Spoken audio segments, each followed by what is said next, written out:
28쪽, 마태복음 11장 28절로 30절의 말씀을 다 같이 한 음성으로 봉독하시겠습니다. 수고하고 무거운 짐진 자들아 다 내게로 오라. 내가 너희를 쉬게 하리라. 나는 마음이 온유하고 겸손하니 나의 멍에를 메고 내게 배우라. 그리하면 너희 마음이 쉬움을 얻으리니 이는 내 멍에는 쉽고 내 짐은 가벼움이라 하시니라. 아멘. 오늘 이 본문의 말씀을 가지고 쉬움을 주시는 예수님의 사랑이란 제목으로 오늘 말씀을 증거해 주실 우리 김검태 목사님은 지금 하와이에서 열방교회를 섬기는 선교사님으로도 함께 지금 사역을 하고 있습니다. 우리 사모님도 오셨는데 사모님 잠깐 저쪽에 우리 사모님 감사합니다.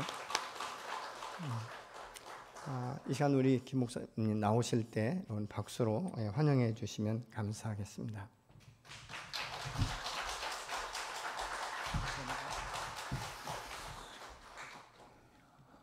일부 예배에도 말씀드렸지만은 저희도 참 오랜만에 이렇게 대면 예배 드립니다. 그래서 너무 감사하고 또 이 예배로 하나님께 나아갈 수 있도록 이런 어려운 상황에서도 더 많은 손이 가고 더 많은 섬김과 시간이 투자될 수밖에 없는 상황에서 예배의 자리로 나갈 수 있도록 섬겨주시는 예배를 섬기시는 분들 정말 감사드립니다.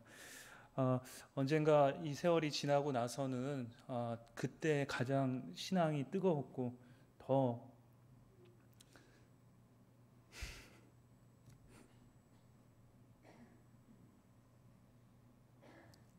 많이 성장했고 하나님을 뜨겁게 만나는 시간이었다라고 그렇게 기억할 수 있는 시간이기를 바랍니다.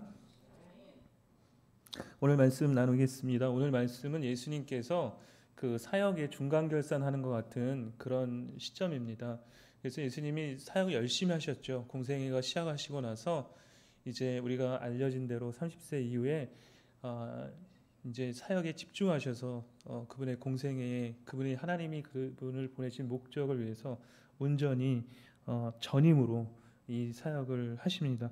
그런 가운데 오늘 본문을 보자면 배경을 좀 보자면 이 사역의 중간 결산의 결과는 보면 사실은 만족할 만한 것은 아니었습니다. 왜냐하면 많은 사람들이 예수님을 따르기도 하고 또 예수님의 가르침을 받으려고 오기도 하고 또 기적을 경험하기도 했지만은 실제로 예수님을 가장 잘 이해했던 사람이라고 할 수 있는 침례 요한조차도 감옥에 있으면서 침례 요한의 제자들을 보내면서 예수님이 정말 그 메시아, 그 그리스도, 그 모세가 말했던 그 선지자가 맞는지 확인하고 오라는 그런 그 예수님이 침례 요한에 의해서 확인을 받아야 되는 그런 상황이기도 했습니다. 또한 예수님께서 여러 마을 촌에 다니시면서 복음 전하시고 계속해서 이 갈릴리 지역에서 계속 수많은 시간들을 여러 고을을 다니시면서 복음을 전하셨는데 결과적으로 바리새인들이나 이 서기관들의 아주 집요한 공격, 이런 비난 저런 비난, 죄인들과 세리들과 어떻게 같이 하느냐, 음식을 탐한다, 침례 요한에게는 귀신 들렸다, 저기 사막에서 살면서 저 머리 풀고 저 뭐 하는 거냐, 이런 저런 이야기들 하고 또 예수님께서 이렇게 사역하실 때는 탐심하는 자다, 탐식하는 자다 그렇게 하면서 비난했습니다. 그리고 특별히 예수님께서 이 도시들, 이 마을들, 그 당시에는 도시 규모라고 할 도시죠. 그래서 이 고라신이나 벳세다, 그 다음에 가버나움, 그 이야기가 20절부터 24절에 나오는 얘기인데 이 세 동네에 대해서는 굉장히 책망을 하십니다. 왜냐하면 여기서 다른 어느 곳보다 기적을 행하시고 가르침의 시간을 많이 가졌음에도 불구하고 가장 예수 그리스도를 구주와 주님으로 메시아로 하나님으로 믿지 못하고 거절하고 거부하는 그런 도시였기 때문에 예수님이 뭐라고 말씀하시냐면 가버나움아 내가 하늘에까지 높아지겠느냐 음부에까지 낮아지리라. 내가 행한 모든 권능을 소돔에서 행하였더라면 그 성이 오늘까지 있었으리라. 내가 너에게 이르노니 심판날에 소돔 땅이 너보다 견디기 쉬우리라 하시니라. 구약에 있어서 가장 참혹한 심판을 받은 도시는 소돔인데 그 소돔보다 더 심한 심판을 너희가 반드시 받으리라고 경고하시면서 안타까움과 비통함의 말씀을 하십니다. 상황이 이렇다고 본다면 예수님 사역의 중간 결사는 정말로 만족할 만한 것이 아니었고 그분께서 들이신 시간과 또 그분께서 행하신 많은 가르침에 비해서 너무나 저조한 것일 수도 있습니다.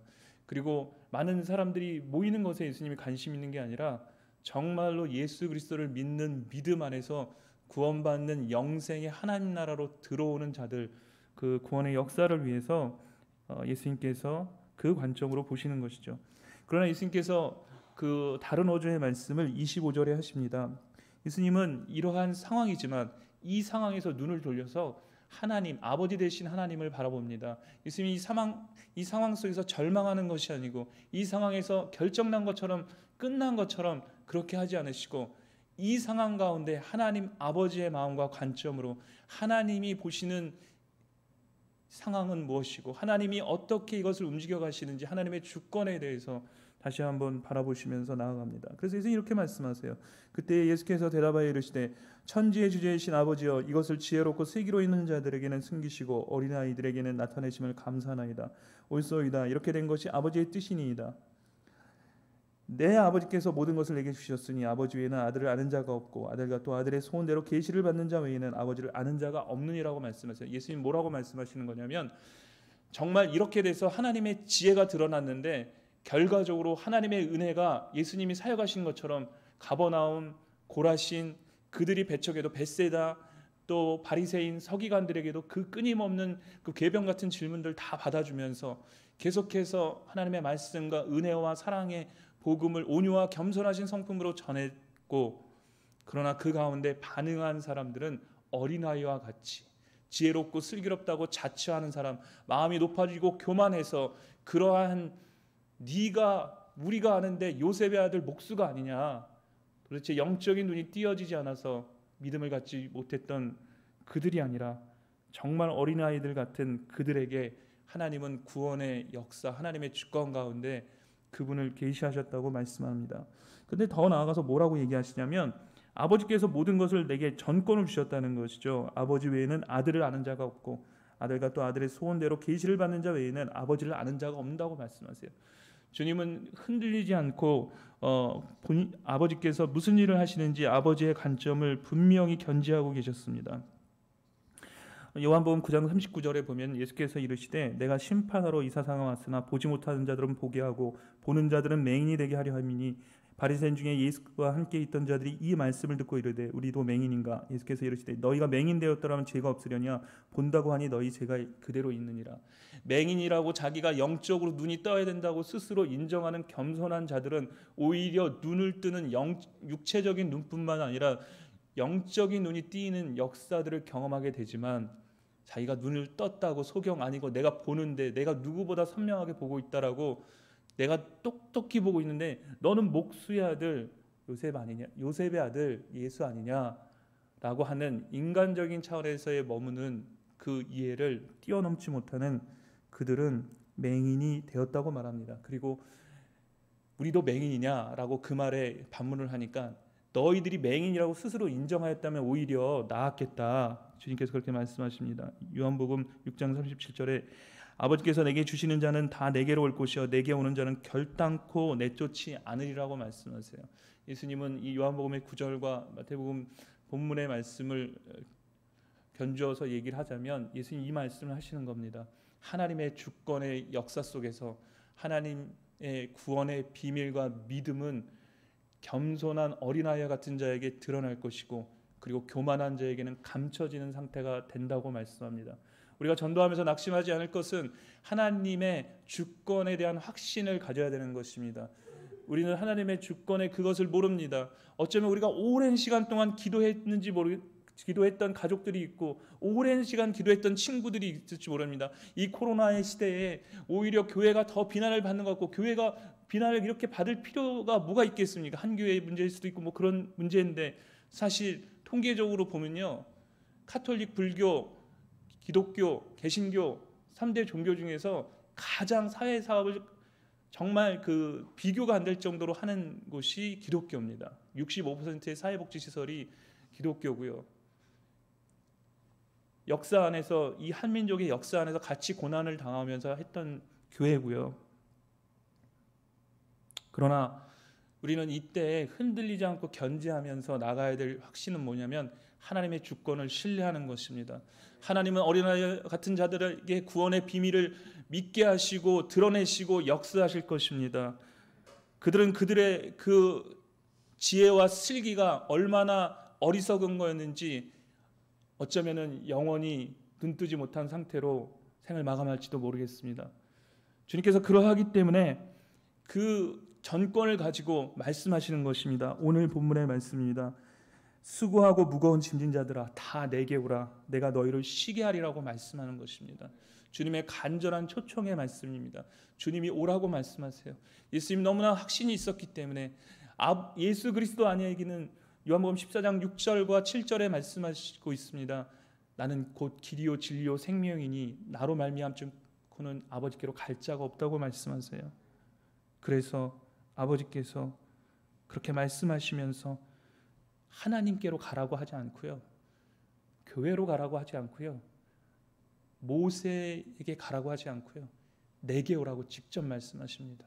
하나님의 전권을 받으신 하나님 자신이신 예수 그리스도, 하나님이 약속하신 메시아 그리스도 자신이시기 때문에 그렇게 말씀하신 것입니다. 그리고 수고하고 무거운 짐진 자들이라고 그들의 상태를 딱 판단해 주십니다. 정말 실제로 그들은 수고하고 무거운 짐진 자들입니다. 그들은 어떤 자들입니까? 대부분의 사람들은 그 팔레스타인 땅에서 하루하루를 끼니 걱정을 해야 되는 노동판의 사람들이었고 배척당하고 소외당하는 사람이었고 특별히 그 갈릴리 땅은 암하레츠라고 해서 땅의 사람들, 쉽게 말하면 좀 우스갯소리로 하면 땅 파먹고 사는 사람들, 정말 그 소외된 지역에서 사역을 집중하셨고 근데 바리새인과 서기관들 와서 계속해서 예수님 공격하고 그들이 하루하루 먹고 사는 것도 어려운 사람들한테 종교적인 짐을 모세의 율법을 세분화하면서 안식일 따져가면서 하나하나씩 따져가면서 병들어 죽어가고 있는 그 사람들에게 율법과 종교의 짐을 더 외우면서 정말로 사방팔방이 수고하고 무거운 짐진 상태였습니다. 그들에게 말씀하십니다. 내게로 오라 내가 너희를 쉬게 하리라고 말씀하세요. 여기서 다 내게로 오라고 하시니까 예수님께서는 이 벳세다, 고라신, 가버나움, 침례 요한의 제자들, 심지어 바리새인과 서기관들조차도 다 내게 오라, 누구든지 내게 오라. 예수님의 넓은 마음과 품으로, 그 가슴의 품으로 오라고 말씀하십니다. 무슨 죄인이든 어떤 것이든 내 안에서 쉴 수 있다라고 말씀하는 것입니다. 죄의 짐을 진 자들아, 거기에다 율법의 짐을 진 자들아, 거기에다 이 종교의 짐을 진 자들아, 매일매일 살아가는 걱정과 불안과 근심 가운데 있는 자들아, 다 내게 오라. 내가 너희를 쉬게 하리라고 말씀하는 것입니다. 이 복음의 말씀은, 쉼을 주시는 예수님의 사랑은 지금 여기서 역사하시는 그 말씀, 그 약속, 그 초청인 것입니다. 주님께서 말씀하십니다. 내게 오라, 내가 너를 쉬게 하리라고 말씀하세요. 여기서 내게 오라, 너희를 쉬게 하리라는 말씀은 그냥 영적인 말씀만이 아닙니다. 우리의 육체도, 정서도, 정신도, 우리의 관계도, 그 모든 것을 그분 안에서 쉬게 하신다고 말씀하세요. 평강과 샬롬을 주시는 것입니다. 구약의 또 성경 전체 안에 주님이 말씀하시는 샬롬은 영적인 것만이 아니라 전인적인 구원을 말하는 것입니다. 사회적 정의가 이루어지고 그리고 사회의 평화와 샬롬이 이루어지는 그런 구원은 오직 예수 그리스도 안에 있기 때문에 예수님은 흔들림 없이 그럴 수도 있을 거야, 내가 쉼을 줄 수도 있을 수 있어, 확률을 얘기하지 않으시고요, 분명한 확신을 가지고 내게 오라, 내가 너를 쉬게 하리라고 말씀하는 것입니다. 우리는 그 예수님의 초청 안에서, 예수님이 주시는 확신 안에서 살아가는 자들입니다. 세상이 어떻게 돌아갈지라도 우리는 그 확신 속에서 쉼과 안식을 누릴 수 있는 것입니다. 예수님께서는 지금 상황을 보니까 코로나의 3대 이 상황들, 팬데믹이라고 하는 상황은 딱 3가지로 요약이 되는 것 같습니다.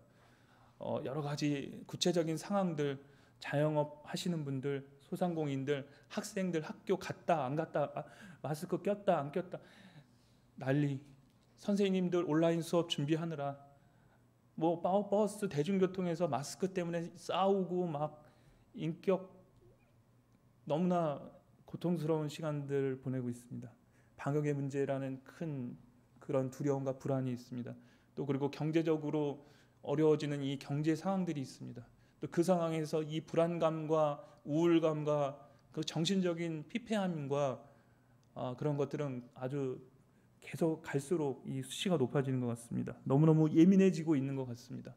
그러나 그럼에도 불구하고 주님께서 말씀하십니다.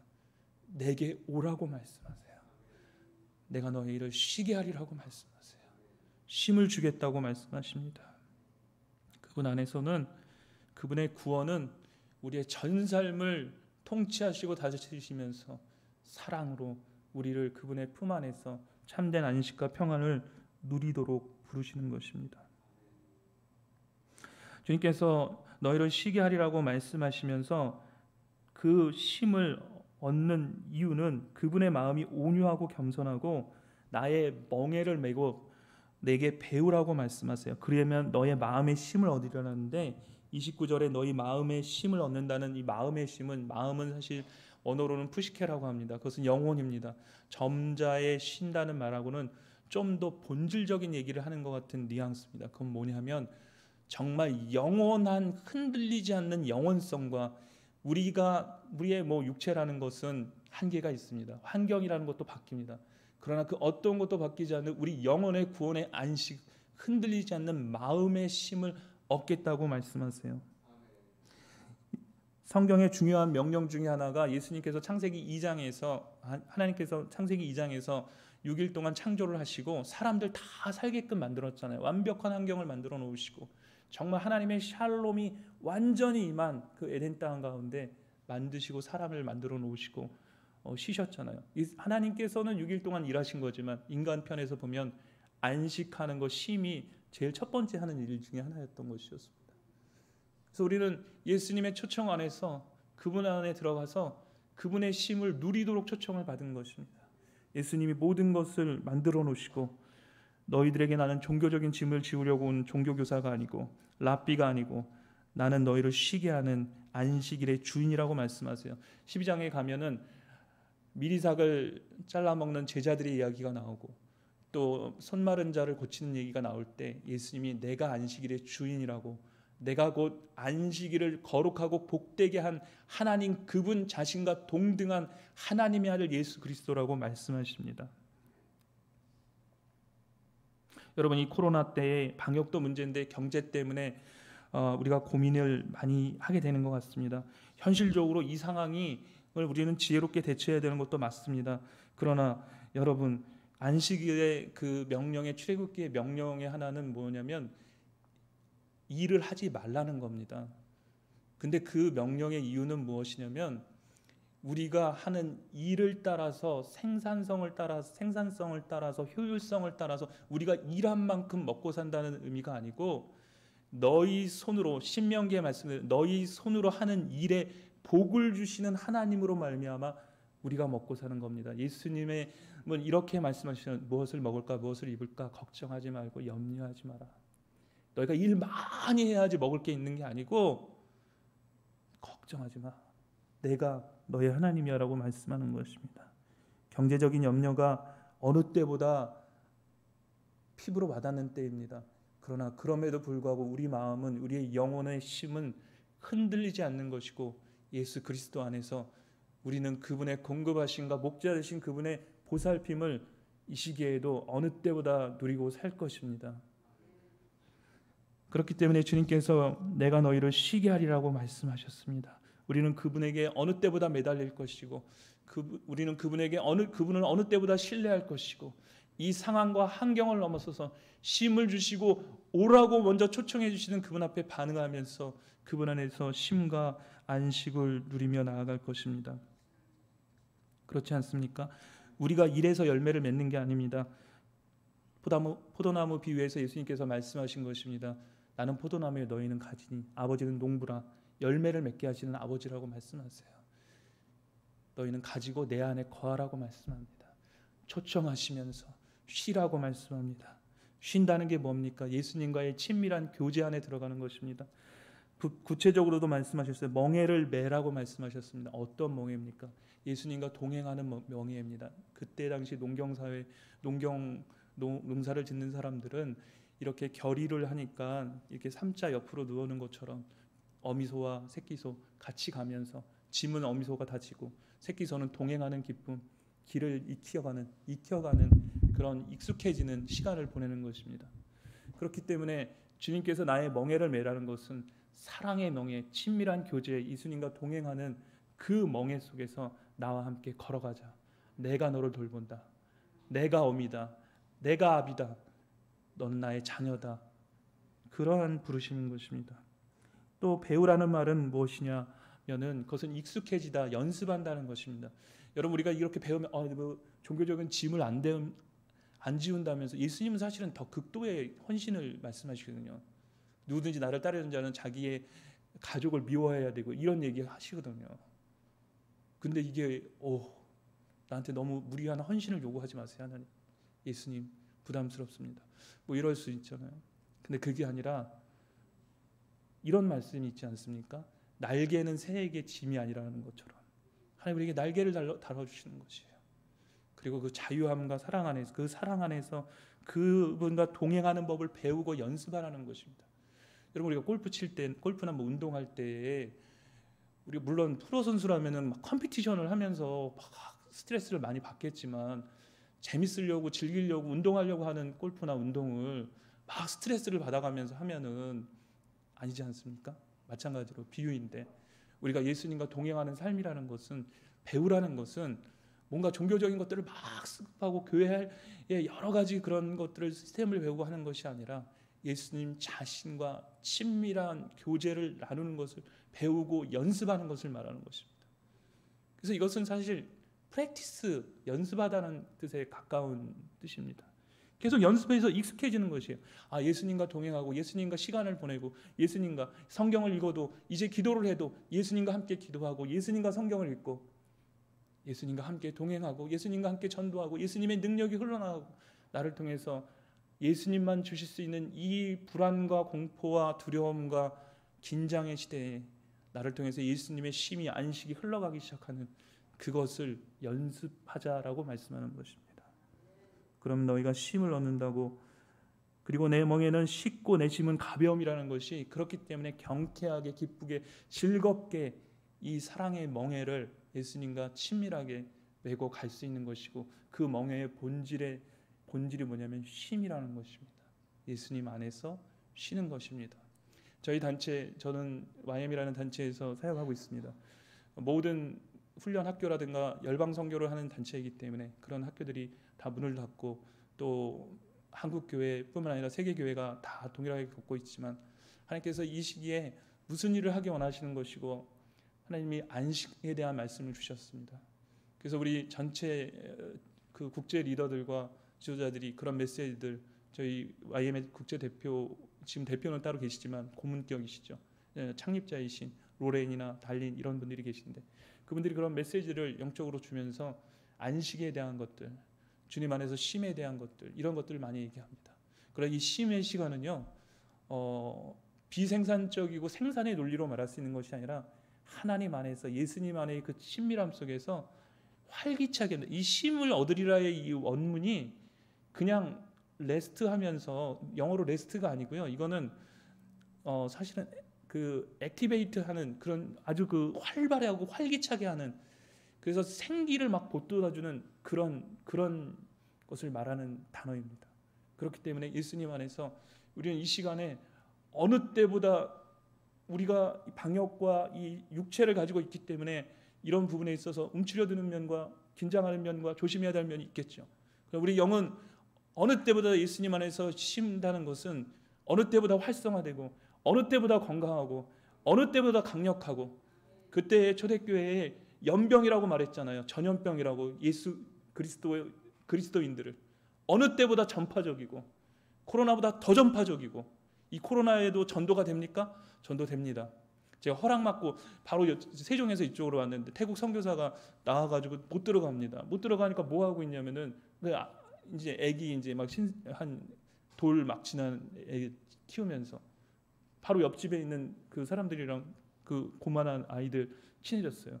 친해졌는데 이 사람 아이들 좀 이해는 안 가는데 자기 집이 뭐 거의 뭐 3개인가 뭐 하여튼 그러고 근데 청약 통장이 있는데 이 청약이 안 돼가지고 당첨이 안 돼가지고 그것 때문에 막 스트레스를 받고 계시는 거예요. 근데 자기 집안 불교라는 거예요. 이 청약이 안 돼서 막 집에 없는 것도 아닌데 그것 때문에 매여가지고 막 죽을상이 돼가지고 애까지 탁 만났는데 막 뭐 얼굴이 그냥 애가 벌써 이제 그런 영적인 분위기 속에서. 근데 그 친구에게 그냥 이런 얘기를 합니다. 이제 얘기를 들어주죠. 그냥 자기도 심심하니까 맨날 집에 있으니까. 그러면서 이렇게 들어주고 하다가 아직 저기가 하니까 교회를 가고 싶다는 거예요, 자기가. 근데 자기는 어른 예배 못 가고 어린이 예배를 가겠다는 거예요. 그래서 어린이 예배를 가서 그 어린애들 예배를 같이 들으면서 질문이 생기면 또 질문을 하는 거예요. 아, 이건 왜 그래요? 왜 그래요? 막 그런 거예요. 그러다 이제 그런 것들 설명을 해주고 하다가 나중에 이 사람한테 세상에 이런 신들이 있잖아. 지금 우상을 섬기지 말라고 했잖아. 근데 지금의 우상은 뭔 줄 알아? 돈이 신이고 돈이 우상이야. 근데 이 말에 이 사람이 정신이 번쩍 나면서 돈이 신일 수 있다는 걸 처음 들어봤다는 거예요. 자기 생애에. 그러면서 자기가 그동안 이렇게 살았구나. 그 다음에 복음을 전합니다. 근데 예수님을 영접하는 거는 아직까지 보류. 그런데 거기까지 왔어요. 이 코로나 시대에도 사람들은 어떤 때에도 그런 갈급함이 있지 않습니까? 어린아이와 같은 자들에게 하나님의 심은, 하나님의 복음의 역사는 하나님을 아는 지혜의 계시는 임하는 것입니다. 그렇기 때문에 우리는 이때에 더욱이나 내게 오라고 말씀하시는 초청 앞에 우리 자신이 들어가서 하나님과 예수님과 더욱 깊이 친밀함을 누리고 평안을 누리고 안식을 누리고 그것을 이 말씀하신 이 말씀이 나의 삶 속에 이루어지고 열매 맺어지도록 주님을 찾으면서 주님과 깊은 시간들을 갖는 것 동시에 이 평안이 필요하지 않습니까? 이 세상이 어느 때보다 이 평안과 쉼이 필요한 때가 아닙니까? 그들에게 여기 있습니다. 예수님이 내게 오라고 말씀하세요. 이건 종교가 아니고요. 이거는 기독교라는 어떤 종교 시스템이 아니라 지금 살아계셔서 쉼을 주실 수 있는 그분입니다. 그분이 바로 예수님이십니다. 라고 말하면서 우리는 그분을 초청하는 것입니다. 여러분, 예수님이 주시는 쉼과 안식을 누리기 원하십니까?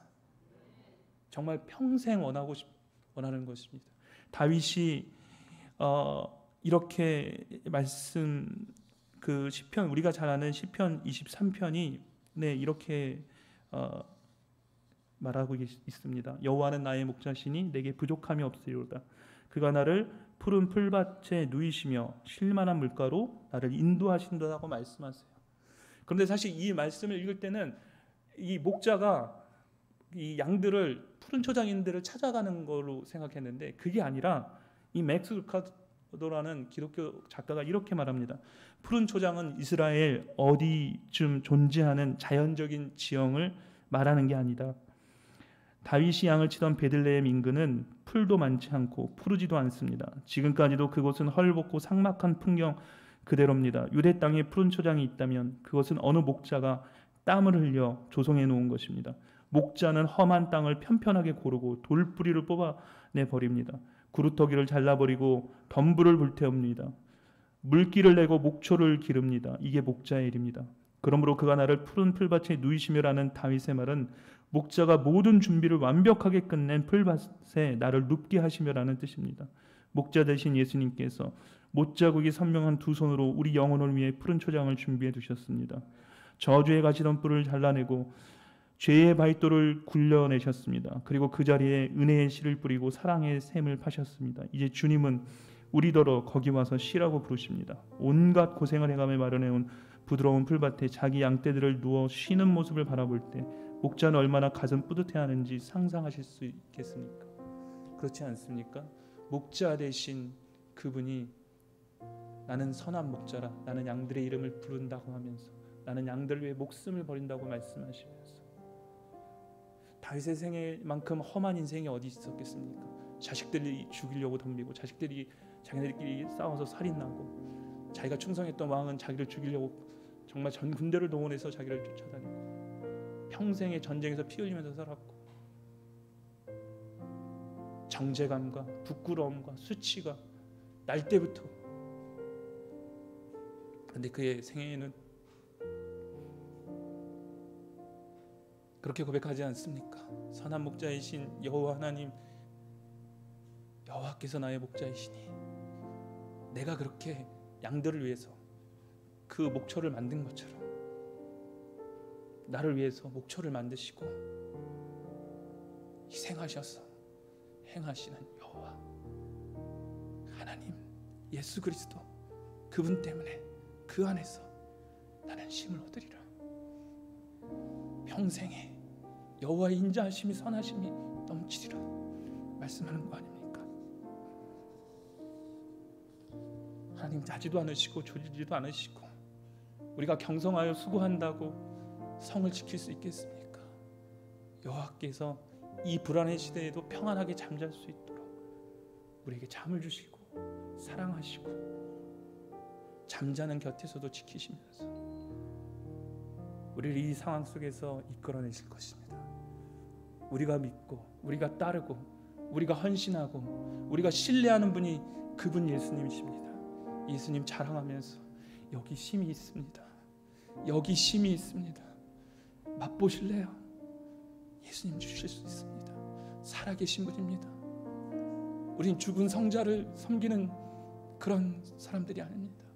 지금 살아계셔 나에게 말씀하길 원하고 이끄시는 그분의 심 안에 들어가기 원합니다. 라는 것입니다. 여러분, 그 예수님 더욱 깊이 사랑하시지 않겠습니까?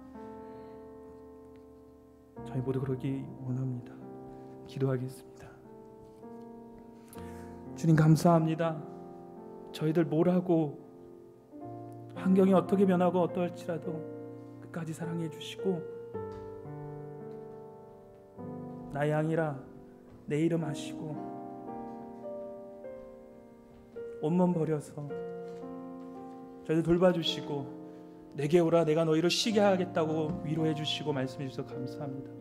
이 하나님의 위로와 하나님의 쉼은, 예수 그리스도 안에서 누리는 쉼은 저희들에게도 필요하고 지금 어느 때보다 이 열방의 모든 민족과 이 한국교회 안에 우리들에게 필요합니다. 주여, 이 민족을 불쌍히 긍휼히 여겨 주셔서 예수 그리스도 안에서 이 땅 가운데, 이 대전 땅 가운데, 이 한국 땅 가운데, 열방 가운데서 예수 그리스도의 쉼을 누릴 수 있도록 성령님 역사하시고 마음을 여시고 교만하여서 받아들이지 못하는 것이 아니라 어린아이 같은 심령으로 나와서 주 예수 그리스도의 쉼을 누릴 수 있도록 역사하여 주시옵소서. 감사합니다. 예수님의 이름으로 기도했습니다.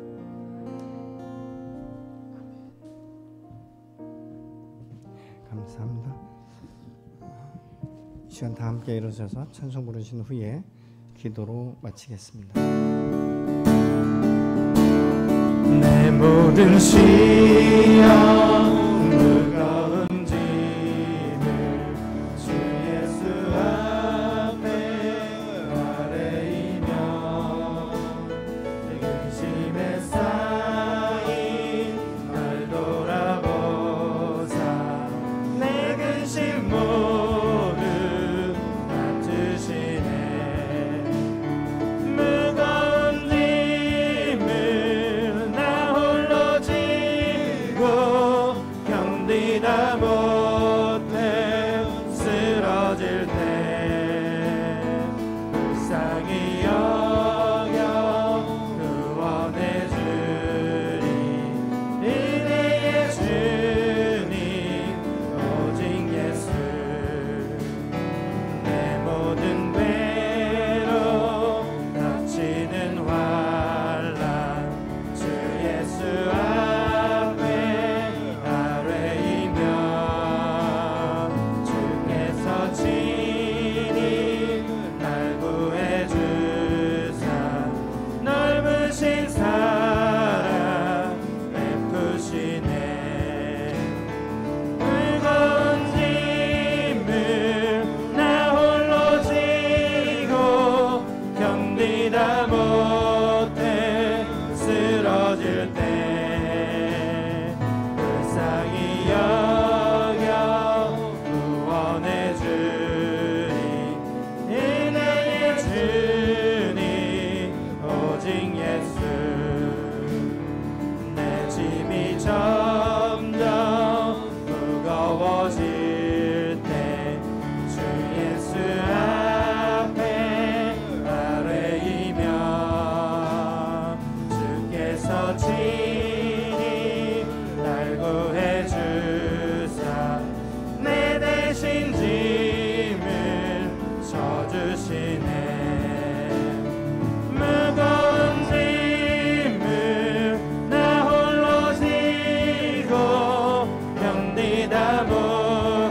나 못해 쓰러질 때 불쌍히 여겨 구원해 주리 은혜의 주님 오직 예수. 선교사님이 10월 중에 들어가실 예정인데 여러분들 계속 기도해 주시면 감사하겠습니다. 기도하시겠습니다. 지금 우리 주 예수 그리스도의 은혜와 아버지 하나님의 극진한 사랑하심과 성령의 내주 교통교제 역사 위로하심이 주님 안에 참된 평안과 쉼을 얻기 원하며 하나님과 함께 동행하고 승리의 삶을 살며 영원 구령의 열정을 갖기 원하는 각 사람과 가정과 교회와 온 열방과 족속 위에 지금부터 영원토록 함께 하시기를 간절히 축원하옵나이다. 아멘.